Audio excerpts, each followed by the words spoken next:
Okay, welcome back to a very cool part of Galatians chapter 3, where Paul is recounting history, specifically God's words to Abram, later named Abraham, as recorded in two places.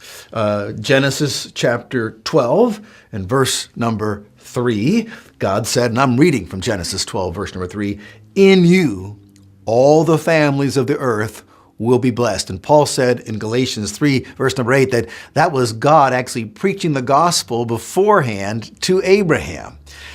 Because he's telling him, preaching the gospel, that the Gentiles could be saved, because all the nations, the Gentiles, will be blessed in you. They're going to get a blessing. The blessing, of course, came through Jesus Christ, the descendant of Abraham, and they're going to get it in you. And that's the cryptic part. How do the Gentiles get it in Abraham? But it's a promise. It's a covenant. It's a deal. It's a contract. God has made a declaration, and there's no stipulations to it. There's no qualifications. There's certainly not any requirement of keeping ritualistic laws or ceremonies or being circumcised, right?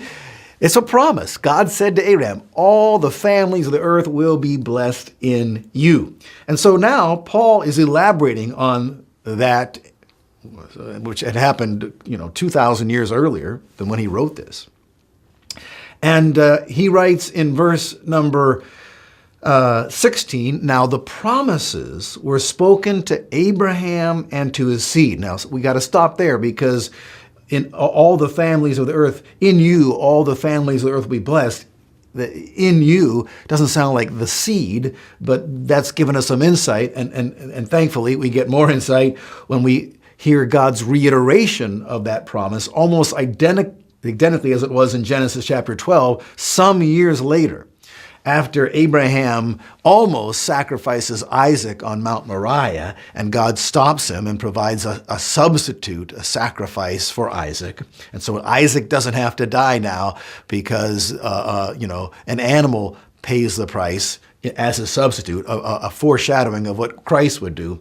And God said then to Abraham, "Now I know that you fear me, because you've not withheld your son, your only son, from me." And then he goes on to say in Genesis 22 and verse number 18, "In your seed, all the nations of the earth shall be blessed." And so in Genesis 12, he said, in you, all the families will be blessed. But now it's a little bit different, in your seed. So it helps us understand what he originally meant in Genesis 12 when we read Genesis 22. In your seed, all the nations of the earth shall be blessed. And that's, again, preaching the gospel beforehand. All the nations, all the Gentiles are going to be blessed. How's it going to come? Through your seed. And then no stipulation, no mention of any circumcision there, right? Okay, no rituals, no ceremonies, no dietary laws, nothing. I'm going to do this in your seed. And so that's what Paul means when he says in verse number 16, "Now the promises were spoken to Abraham and to his seed." That is, and he does not say, "and to seeds," as referring to many, but rather to one, and to your seed, that is Christ.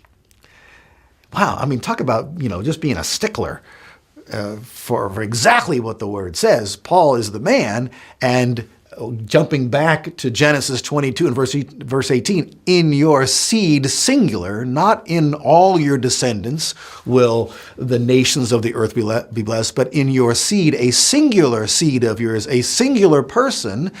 In your seed, all the nations will be blessed. And that singular person who's going to bring blessing to all the nations is Christ.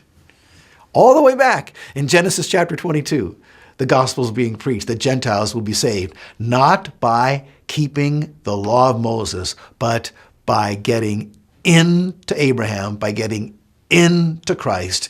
And if it's not through the law, there has to be another way, and there's only one other possible way, and that is to believe, and God to forgive you, and for him to wipe your slate clean and say, "I declare you righteous as if you had never sinned, you're justified, just like I did to Abraham, the one whom I promised that in his seed all the nations of the earth. It's also said of that man that he believed and it was reckoned to him as righteousness. So Abraham got righteous by faith, not by keeping any sets of laws.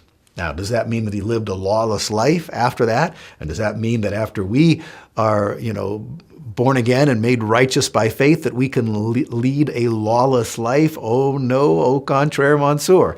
Those who believe then naturally begin to obey the moral and ethical commandments that God has put in everyone's hearts, as well, of course, as the law of Christ, because they believe in him, they're going to begin to follow him. But that's still yet to come. Verse number 17. What I am saying is this. Now, Paul goes on his explanation, and this is very cool. The law, which came 430 years later, does not invalidate a covenant previously ratified by God so as to nullify the promise. Did you get that? It's thought that the promise that God gave to Abraham way back in Genesis was sometime around 1900 BC. To be more specific, 1921 BC. Some people have nailed it down to that, okay? And so God made this promise. In your seed, all the nations of the earth will be blessed. No conditions, elaborated then, certainly nothing about circumcision or keeping any of the law of Moses. Moses wasn't even born for hundreds of years later, okay? And so then the law of Moses was given 430 years later. Well, in a human covenant, you don't add conditions after it's been ratified. How much more in a covenant given by God, and how much more 430 years later? God's saying, oh, I'm changing the game now. I'm going to add some conditions to, how the Gentiles can be blessed. They got to keep the law of Moses. Absurdity, absurdity, absurdity. All right, and Paul's argument is undeniable, unassailable. All right, we're going to look at it some more. So I'll see you next time.